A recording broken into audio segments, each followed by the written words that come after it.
Estamos en vivo por Argumentos a través de la señal de Globovisión. Gracias a ustedes por estar allí en sintonía y escribirnos sus preguntas. Es momento del análisis. Nos acompaña el profesor universitario Luis Fuenmayor Toro, ex rector de la Universidad Central de Venezuela. A propósito que este viernes se realiza nuevamente, bueno, nuevamente no, el proceso del viernes 26 de mayo falló, así que bueno, todas las esperanzas están puestas para que este viernes 9 de junio se pueda realizar de forma feliz, en términos felices, y olvidando un poco la decepción de días atrás provocada por los retrasos, por las fallas de logística, entre tantos problemas que se presentaron. Bienvenido, profesor, nuevamente a este espacio, Argumentos. Muchas gracias, Rosa Colmenares, por permitirme los micrófonos y las cámaras. Bueno, vamos de Argumentos para conversar. No, aquí están a su disposición y bueno, vamos a conversar el resto del programa. Son muchos los temas, como veíamos en la introducción, para entrar un momento en el contexto que estamos viviendo en el mundo. La semana pasada revisábamos en Argumentos la reunión de la UNASUR, la reunión también de los BRICS, se habla del nuevo mundo multipolar y en ese escenario, este fin de semana, Maduro vuelve a hacer otro viaje después de visitar Turquía para la toma de posesión de Erdogan. Ahora llega a Arabia Saudita para sostener un encuentro que habla que va a ser muy productivo para nuestro país, una alianza energética. También vimos el anuncio, además de Arabia Saudita, en cuanto a la OPEP y el recorte de la producción, impactando en el precio del crudo internacional, por lo que quedan muchas interrogantes de cómo esto podría favorecer a Venezuela y si Estados Unidos se va a ver impulsado a tomar acciones, a trabajar en el tema del alivio de las sanciones hacia Venezuela. Son parte de las preguntas que están allí y leíamos que un analista decía que la pelota está sobre la cancha de Estados Unidos. Bueno, eso es cierto. Estados Unidos, digamos, el tema de las sanciones incluso ha sido objetado ya por una gran cantidad del mundo occidental. Ese mundo que ha seguido siempre a Estados Unidos, que incluso lo sigue en el caso de la guerra en Ucrania. Sin embargo, le ha exigido y le ha pedido en distintas formas el cese de las sanciones a Venezuela. Trinidad incluso lo ha señalado recientemente, porque es que las sanciones están dificultando el establecimiento de relaciones comerciales con países que necesitan del petróleo venezolano y que necesitan mantener esas relaciones y que entonces están siendo ellos los sancionados también, pues. O sea, las sanciones en un mundo globalizado es muy difícil que puedan hacerse como se hacían en el pasado, pues. Focalizarla en un país y en más nadie. Generalmente va a ocurrir lo que está ocurriendo, pues. Y lo que está ocurriendo incluso con el intento de sanciones a Rusia, por ejemplo, claro, en el caso de la guerra. Entonces, yo pienso que los norteamericanos van a tener que moverse muy bien en los próximos años, porque está su hegemonía, yo no soy de los que dicen Estados Unidos se está derrumbando y ya mañana cayó y se acabó el imperio, etc. No creo ese tipo de sandeces, pero no hay ninguna duda que la hegemonía norteamericana y el mundo que ellos controlaban ya no es el mismo mundo, ya no existe. Arabia Saudita es un ejemplo. Arabia Saudita era el aliado fundamental norteamericano en el Medio Oriente. Hoy no lo es. Hoy no lo es. De hecho, la visita de Maduro lo ratifica en forma clara y contundente. Las relaciones que Arabia Saudita está estableciendo con Siria, las relaciones con Irán incluso, todo eso está en contra de lo que había sido hasta ahora la política estadounidense en la región. Y Arabia Saudita ha dado ese paso. Eso por supuesto favorece a Venezuela porque le quita poder a una potencia que, bueno, lamentablemente ha escogido la vía de las sanciones como fórmula para presionar al resto del mundo, no solamente a Venezuela, en función de sus intereses. Porque es mentira que las sanciones toquen en función de los intereses de Venezuela y de los venezolanos y de la democracia. Eso es un cuento, el cuento normal que echan los norteamericanos. Pero eso está pasando. Y de hecho, bueno, Maduro se ha beneficiado de eso también, el gobierno de Maduro. El hecho de que él haya ido a Turquía y ahora además a Arabia Saudita, cuando aquí había gente que creía que en lo que Maduro despegara el aeropuerto ya estaban los aviones de la DEA listos para hacerlos descender, hacerlos aterrizar y llevarse presos y ponerle los ganchos, como se dice ahora, ¿no? Bueno, esa gente se quedó con las ganas, pues.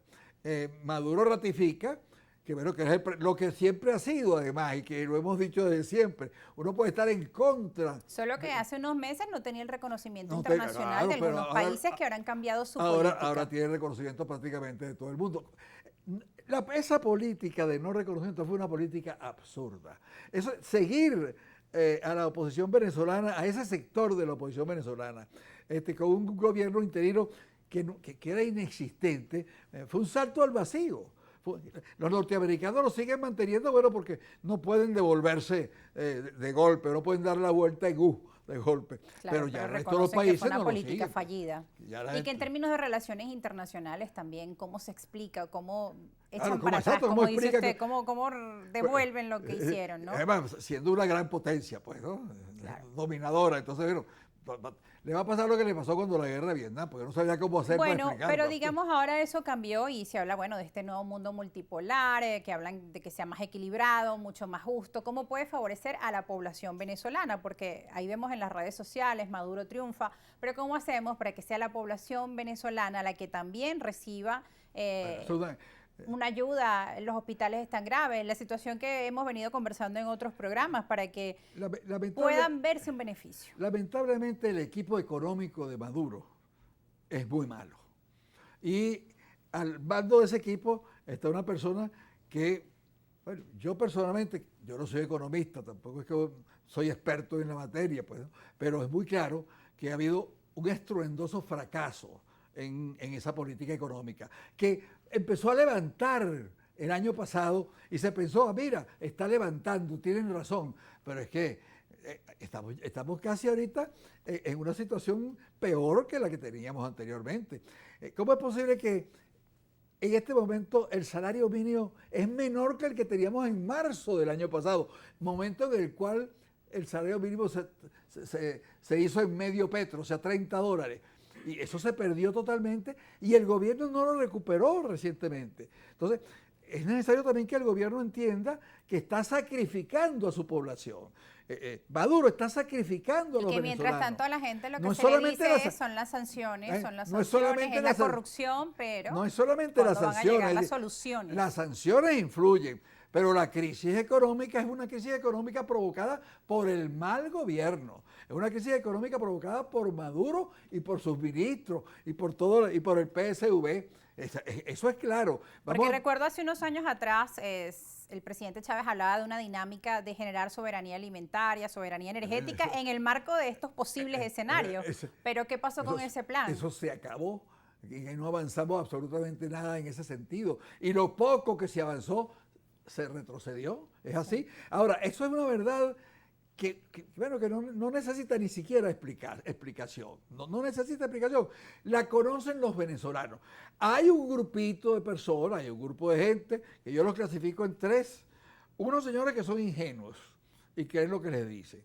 Hay otros señores, bueno, eso que llaman algunos los enchufados, pues, que se benefician de negocios con el gobierno y por supuesto van a aceptar siempre con el gobierno porque se benefician con esos negocios. Y el tercero, bueno, el gobierno en sí mismo. Pero la mayoría de los venezolanos rechaza esa política económica de hambre, de miseria, de retroceso de todos los indicadores sociales. Todos los indicadores de salud, todos los indicadores sociales han regresado. Bueno, y hablamos de esos fallos del gobierno y uno se pregunta entonces por qué ha sido tan difícil para el sector de la oposición conquistar espacios o tomar esa bandera de lucha en un escenario tan adverso para el gobierno por las propias fallas internas, por el tema de la corrupción y por el tema de las sanciones. Es que lo único que explica que el gobierno se haya mantenido es que la oposición que se le ha hecho, lo que ha hecho es atornillarlo en el poder. Ese mecanismo no tomado recientemente, porque la vía violenta de la oposición viene desde el año 2001-2002. En el 2001, apenas 2 años después de que Chávez fue electo, ya estaban convocando a huelga general indefinida. En el 2002 hacen un golpe de Estado, un golpe militar, que además triunfa en el sentido de que saca a Chávez del poder, pero ellos mismos lo acaban con su estupidez, con su imbecilidad, porque me perdonen que hable de esta manera, pero es que no hay otra forma de explicar ese fracaso. Y entonces siguen después de eso, entonces van con una huelga y un sabotaje petrolero. Bueno, terminaron dándole al presidente Chávez el control total de la Fuerza Armada, porque sacó en el momento del golpe a todos los que se le oponían. Y con el sabotaje petrolero le dieron el control total de PDVSA. Y lo cierto es que con estos errores de lado y lado, quien paga los platos rotos Bueno, es la gente que está ahí escuchando, ¿no? Claro. Quien Ahora, sufre las es más, consecuencias. Tenemos que irnos a una pausa, profesor. ¿Cómo? Al regreso seguimos conversando. Gracias. Pausa y regresamos.